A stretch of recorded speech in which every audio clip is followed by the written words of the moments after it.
Hello, ladies and gentlemen, what is going on? It's your boy Tom Origins here. Hello, nice to see your face. Nice to see mine, I don't know. But tonight we're talking about PlayStation. Now here on the channel, we hold no bias, but I am an Xbox player, and I've always been an Xbox player. However, I have always been inclined to make a move to PC as and when my budgetary requirements allow me to. And hopefully soon we could be sharing some information about a PC potentially coming to the channel. I'll have to wait and see. But PlayStation-wise, I've only had a PlayStation 4 Pro for a little while, and I've only played exclusive content on it, and it's always been for content creation, like all the PlayStation exclusives. Tonight has been a big moment for PlayStation because it didn't have the best start. PlayStation 5 got abused for looking like a Wi-Fi router, and it didn't launch with any good games. And it had a big problem, and the Xbox Series X and Series S definitely have taken over with Game Pass and affordability and all that stuff. But, however, tonight there's been a PlayStation Live event, and I've not seen everything coming out of the live event, but I have seen enough that makes me interested in the future when we know some release dates. My wonderful girlfriend Helen actually did prove a good point and said all these games do look fantastic, however, they do not have release dates properly. We know Spider-Man 2 is coming out, and it's going to have Miles in it, and it's going to have Venom in it, and obviously a lot of different people in it. But then again, it is Spider-Man. It's going to have to be set in New York City, so there's going to be a little bit of repetition. We're going to have to see if it's worthy to be a console seller. But that's up there. That's one of my looked forward to. A second Marvel Insomniac game, which is in development. It does not have a confirmed release date or even a proper trailer. It was just done through a CGI cinematic.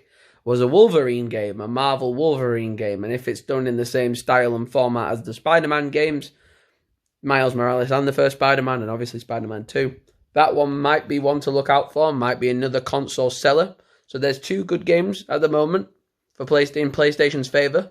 Ragnarok, God of War Ragnarok, obviously a big PlayStation game we've been looking forward to. However, it's still up in the air whether or not that game is going to be coming out on a PlayStation 4 Pro, and not just being a PlayStation 5 exclusive, where to our knowledge so far, Wolverine and Spider-Man 2 are both PlayStation 5 exclusives up until this point. The next set of games that also took my interest, they're doing a remastered collection series for the Uncharted games, which do look pretty good. Again, you can play them on the PlayStation 4 and PlayStation 4 Pro, but there's a remaster coming for the PlayStation 5, and it's going to be a big bundle of them all. Could be worth it, maybe. I do like Nolan North, and I do like those types of games, but we're going to have to wait and see if it is worthy enough to switch me over to the PlayStation console. And then there was another bunch of games. There was a Star Wars remake from Knights of the Old Republic, which was a very old PC game back in the day. And obviously Knights of the Old Republic is being turned into a remake. So they're remaking an old Star Wars game. Very good. Bit annoyed that it's exclusive for the PlayStation, not going to lie. But did look okay. Did look impressive. So, again, not knowing when that's going to be released. Didn't see any proper gameplay for it. But yeah, PlayStation had a slow start. They're steadily building up a little bit of a catalogue of games at the moment. But then again, with this uncertainty of whether it's going to be for the PlayStation 4 Pros, all the PlayStation 5s, the uncertainty of when a release date's coming out, the uncertainty of gameplay for most of these big titles. Yes, PlayStation's done a good job with bringing some new titles to the surface and some sequels we've been long awaiting and looking forward to, like with the Ragnarok for God of War and the Spider-Man 2 game.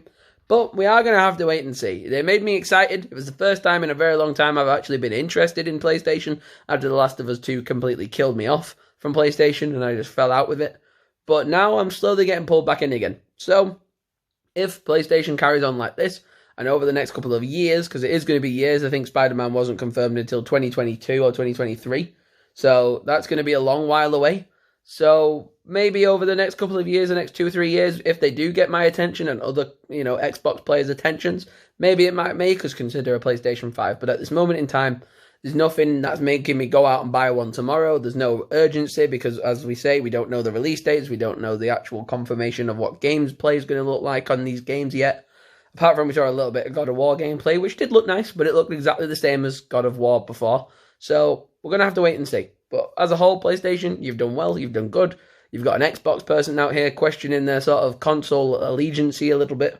But at the end of the day, if these games are worthwhile and they're going to be good and they're going to have stand-up gameplay and they're going to be really, really strong hitters, then potentially I might have to upgrade from my PlayStation 4 Pro for my exclusive PlayStation content and go to a PlayStation 5. But only time will tell. Let me know your thoughts and opinions on this PlayStation Live event down in the comments below. Let me know where your loyalties lie.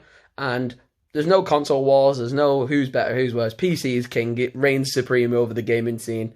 But I love playing on Xbox. It's just easier for me. I've always done it. I kind of like it. And for the PlayStation as a content creator, exclusivity, PlayStation 4 Pro does the job for now. But yeah, leave your thoughts in the comments down below. I'm looking forward to seeing what new exclusive titles are coming out for PlayStation. And I'll see you all in the next video. Like, comment, and subscribe for more. And I'll see you soon. Oh, goodbye.